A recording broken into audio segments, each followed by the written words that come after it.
Good morning, friends. Welcome everybody. In last video, we will learn about thermochemical equations. That is, the balanced chemical equation in which a physical state and number of moles, that is coefficient of a reactant products, as well as enthalpy change is mentioned, is known as a thermochemical equation. Today we are going to learn Hess law of constant heat summation.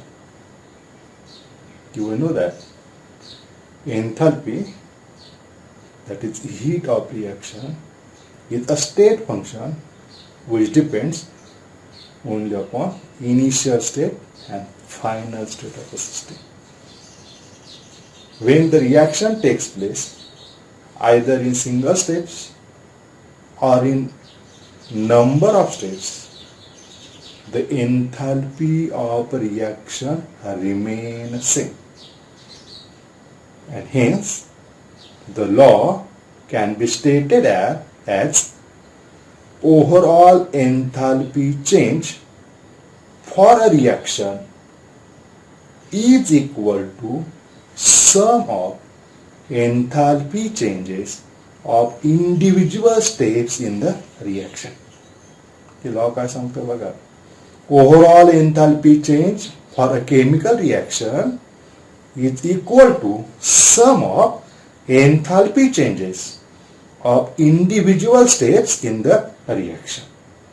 For example, if we consider a conversion in which reactant A is converted into product C. एक छोटासा conversion आपण बघतो, A gives C. Such process or conversion can take place in two different ways.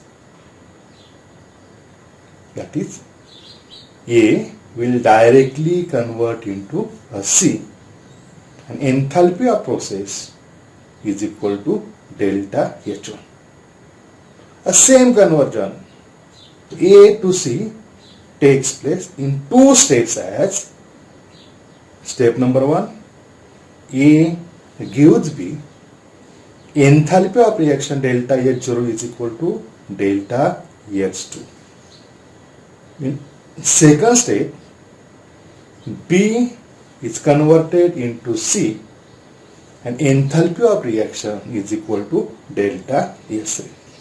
If we combine both steps, that is overall reaction is equal to A gives C, which is our required equation.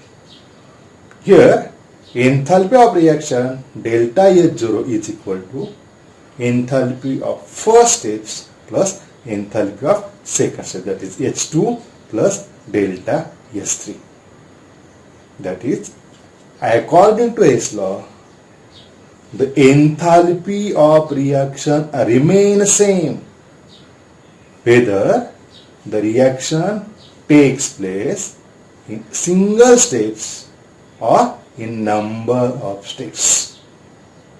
In this reaction, enthalpy of first conversion A to C and enthalpy change when reaction takes place in two steps, both are same, which proves the validity of Hess law.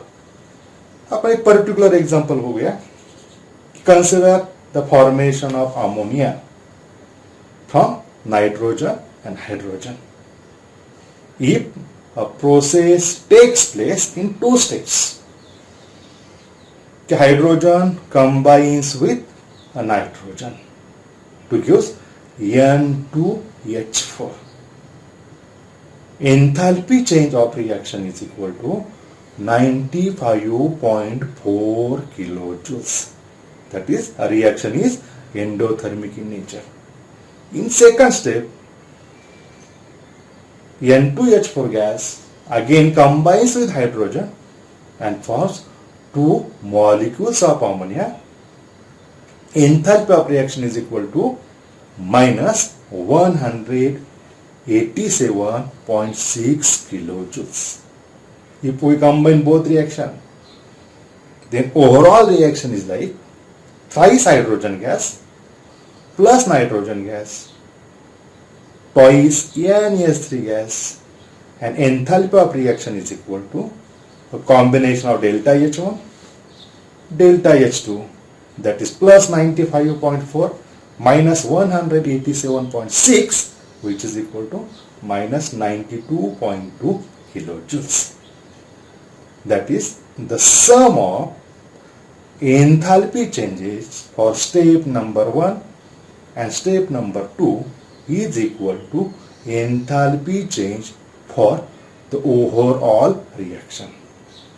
It proves that overall enthalpy change for the reaction is equal to enthalpy changes of individual steps in the reaction. ठीक आहे. बघा आपण statement बघितलं तर काय सांगितलं होतं स्टेटमेंटने हेस law मध्ये, the overall एन्थॅल्पी change or the total enthalpy change of chemical reaction is equal to sum of enthalpy changes of all individual steps in the reaction. म्हणजेच रिएक्शन सिंगल स्टेज मध्ये झाली काय, undergo with number of steps, the enthalpy change always remains same, and when it takes place into number of steps, the addition of enthalpy is equal to enthalpy of reaction. हे SS लॉचे काही applications आपल्याला बघायचे. By using SS law, a thermochemical equation can be added, multiplied, subtract or divide like a simple algebraic equation. ह्या law मुळे काय शक्य होत आहे की थर्मोकेमिकल इक्वेशनला आपण ऍड करू शकतोय, मल्टिप्लाय करू शकतोय, सबस्ट्रॅक्ट करू शकतोय, we can divide like a simple algebraic equation. The law is useful to determine the heat of reaction, enthalpy of formation, enthalpy of combustion, etc. etc. But its major application is the law is useful to calculate the enthalpy change for the reaction which cannot be determined experimentally. There are some reactions whose enthalpy change cannot be determined experimentally. And to calculate such enthalpy of reaction, we can apply ACS. It's a better example बघूया आपण की when carbon reacts with 1/2 oxygen and for carbon monoxide gas. Enthalpy of reaction cannot be calculated, determined experimentally. Hence, delta RH0 is equal to question mark. असं का होऊ शकतंय? Because during the course of reaction, carbon can react with excess of oxygen and can form carbon dioxide instead of carbon monoxide. Experimentally, it cannot be determined. But from the enthalpies of formation of carbon dioxide from carbon and oxygen, as well as by combination of carbon monoxide with oxygen, we can determine the enthalpy for formation of carbon monoxide. की आपल्याला माहिती आहे experimentally आपण carbon मोनॉक्साईडची एन्थॅल्पी calculate करू शकत नाही. मग आपल्याकडे carbon reacts with oxygen to form carbon dioxide, या रिएक्शनची एन्थॅल्पी चेंज आपल्याला माहिती आहे which is equal to -393.5 kilojoules. Exothermic reaction आहे, एवढी हीट त्यामधनं रिलीज होते. In second steps, when carbon monoxide gas combines with 1/2 oxygen gas, again we will obtain carbon dioxide in a gas system. The enthalpy change for this reaction is equal to minus 283 kilojoules. आपलं target काय, आपलं M काय, आपल्याला carbon monoxide gas form झाला पाहिजे. मग सुरुवातीला म्हटल्याप्रमाणे की we can add, multiply, subtract, divide. आपलं रिक्वायर्ड इक्वेशन मिळवण्यासाठी इक्वेशन नंबर 1 आणि 2 जर आपण अप्लाय केलं, when we subtract equation number 2 from equation number 1, जेव्हा 2 नंबरचं इक्वेशन आपण 1 नंबरच्या इक्वेशन मधनं मायनस करू, सबस्ट्रॅक्ट करू, तेव्हा आपल्याला काय मिळू शकतंय, अवर रिक्वायर्ड इक्वेशन. हे कसं मिळतंय आपण बघूया. की दोन्ही रिॲक्शन मी परत लिहिल्या. Carbon graphite plus O2 gas, आपल्याला प्रॉडक्ट्स मिळाला CO2 gas. एन्थॅल्पी of reaction mention केली आपण -393.5. सेकंड रिॲक्शन आपण लिहिली carbon monoxide gas plus 1/2 O2 gas, CO2 gas products म्हणून मिळालाय. आणि एन्थॅल्पी किती होती आपल्याकडे, -283.0 kilojoules. तर आपण 2 नंबरचे इक्वेशन सबस्ट्रॅक्ट करतो. Hence we have to change the signs of all reactant, product as well as enthalpy. परत बघा, आपल्याला 2 नंबरचे इक्वेशन सबस्ट्रॅक्ट करायचं आहे, म्हणून मी काय केलंय, सगळ्या रिएक्टंटची, प्रॉडक्टची सुरुवातीची जी साईन होती ती मी चेंज केली. आणि म्हणून मला कशाची साईन बदलावी लागली, एन्थॅल्पी ऑफ रिॲक्शन. परत बघा, प्लस कार्बन मोनॉक्साईड होता, सबस्ट्रॅक्शन केलं म्हणून मायनस CO गॅस, प्लस 1/2 होतं, -1/2 O2 गॅस. प्रॉडक्ट्स मला मिळाला होता प्लस, मी त्याला म्हटलं मायनस, आणि एन्थॅल्पीला मी काय केलं, मायनस ऐवजी प्लस. ओव्हरऑल रिॲक्शन जर तुम्ही सबस्ट्रॅक्शन केलं बघा, तर plus carbon dioxide minus carbon dioxide cancel होईल. Plus O2 gas minus 1/2 O2 gas तुम्ही सबस्ट्रॅक्शन केलं, आपल्याला काय मिळतंय, प्लस 1/2 O2 गॅस. म्हणजे आपल्याला ओव्हरऑल रिॲक्शन मिळाली carbon graphite plus 1/2 O2 is equal to carbon monoxide gas, आणि enthalpy of reaction is equal to -110.5 kilojoules. ही enthalpy experimentally we cannot be determine, but with the help of Hayes law, by using available data, we can calculate enthalpies of such a reaction, which is very, very important or major applications of the reactions. आता एक छोटीशी process आपल्याला बघायची, spontaneous process. ज्या प्रोसेसच्या बाबतीत all R वेल non, आपल्या सगळ्यांना माहिती आहे स्पॉन्टॅनियस प्रोसेस कोणाला म्हणायचं, बरोबर आहे की नाही. कोणाला म्हणू शकतो आपण स्पॉन्टेनियस प्रोसेस. ठीक आहे, अगदी छोटंसं एक्झाम्पल आपण बघूया. सध्या बऱ्याच दिवसापासून तुम्ही घरी आहात, होतो 3-3.5 महिन्यापासून, बरोबर आहे की नाही. मग तुम्हाला स्वतःहून असं वाटलं पाहिजे की आम्ही अभ्यास करायला पाहिजे. जेव्हा तुम्ही स्वतःहून अभ्यास करताय, दिस इज स्पॉन्टॅनियस प्रोसेस. पण जेव्हा आम्ही तुम्हाला 3दा सांगतोय, तुमचे पालक तुम्हाला सांगतात, तेव्हा तुम्ही अभ्यास करायला सुरुवात करताय, which is non spontaneous process.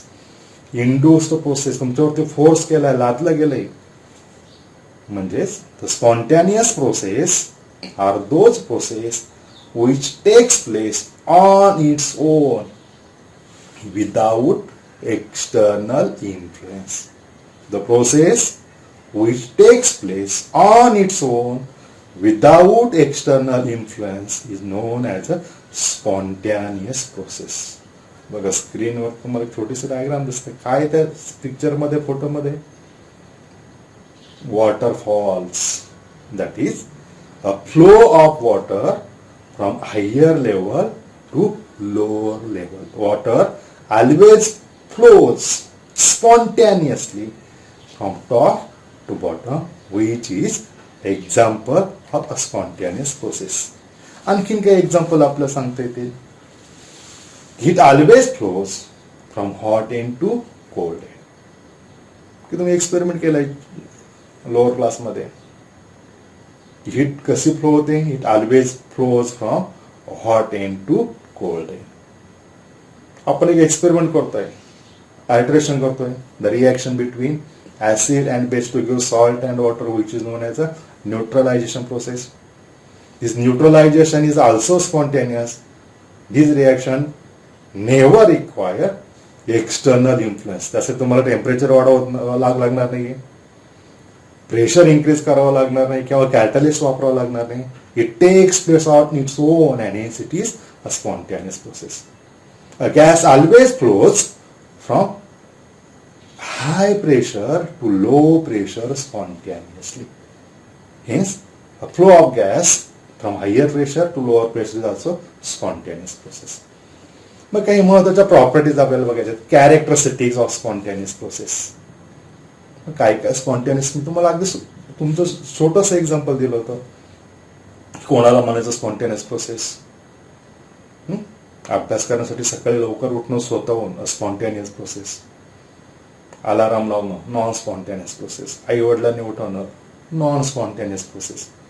मग काय काय प्रॉपर्टीज असू शकते स्पॉन्टेनियस प्रोसेस आहे? All spontaneous process have tendency to take place in a particular direction on their own. The spontaneous process takes place in a particular direction on its own. Second, the process may be fast or the process may be slow. All natural processes are spontaneous. Some spontaneous processes are very fast, while some processes are very slow. That is, they may be fast or may be slow. All spontaneous processes tend toward the equilibrium. कि अशा डायरेक्शनने ते सुरू होत आहेत, proceed होत आहेत to achieve the equilibrium state. Some or few spontaneous process may need initiation. छोटंसं example आपण दाखवलं बघा, hydrogen gas plus oxygen gas. When electrical spark is applied, it will be converted into water. आपण spontaneous प्रोसेसची definition बघितली, त्यानंतर spontaneous प्रोसेसच्या काही प्रॉपर्टीज बघितल्यात, काही एक्झाम्पल आपण बघितल्यात.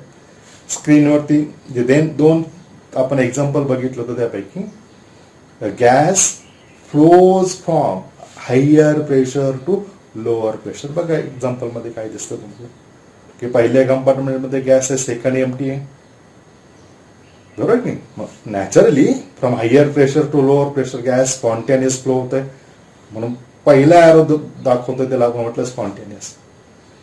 Wien a gas in both container becomes same, त्यांचा प्रेशर सारखा झाला असेल, आता परत एक कंटेनर स्वतःहून एम्प्टी होऊ शकत नाही. जर मी रिव्हर्स डायरेक्शन एरो दाखवला, the process is non spontaneous. Means spontaneous processes एका डायरेक्शन मध्ये स्पॉन्टेनियस असतात, तर रिव्हर्स मॅनर्स मध्ये काय असू शकतं, दे मे बी नॉन स्पॉन्टेनियस.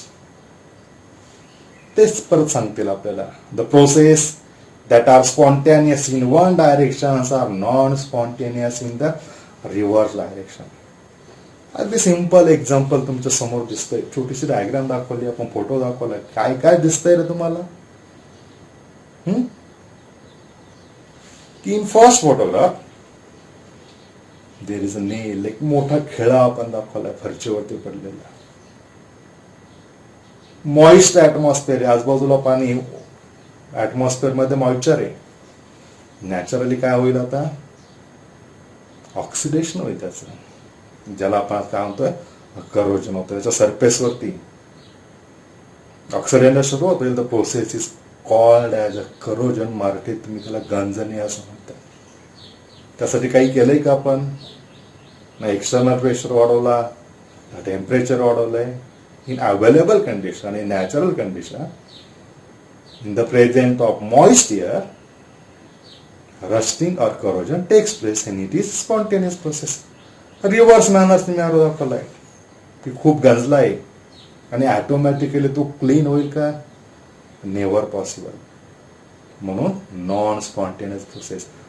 पण आपण त्याला क्लीन करू शकतोय Wien it is washed with acid etcetera etcetera.